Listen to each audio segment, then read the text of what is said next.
Primož Bizjan je s svojim delovanjem zgled neformalnih poti pridobivanja znanja.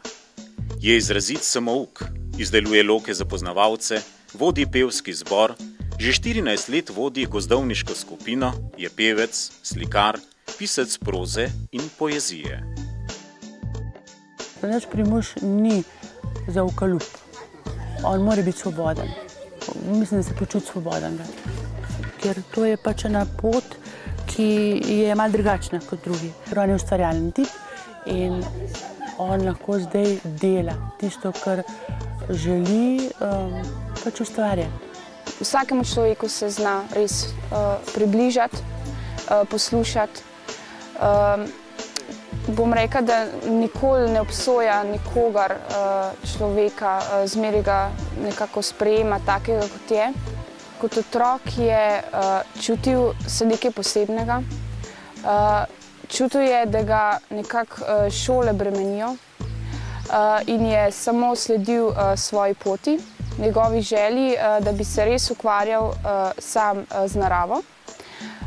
Začel je pisati pesmi v srednji šoli. Tudi izdal je zbirko Zgradbo dna. Vse ovire, ki jih je treba premagati, samo v mislih, samo v mentalu. Drugih ovir ni bilo. Dokler sem razmišljal oziroma sledil to ustaljeno pot, nekako nisem najdel tiste ta prave energije. Šele potem, ko sem se začel ukvarjati s stvarmi, ki me veselijo, s temi hobiji oziroma s temi vsemi stvarmi, tukaj sem se najdel in se na koncu koncev lahko tudi preživljam trenutno s tem.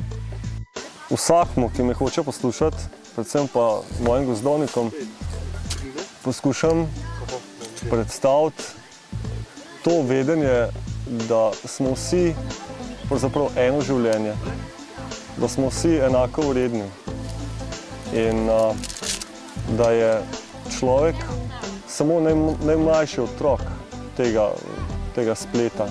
Medtem ko narava, ta naša zunanja narava, to, kar mi imenujemo narava, je pa starejša in svoje zakone veliko bolje obvladuje, zato je v njej ta modrost, to, ki jo iščemo in se poskušamo od nje učiti.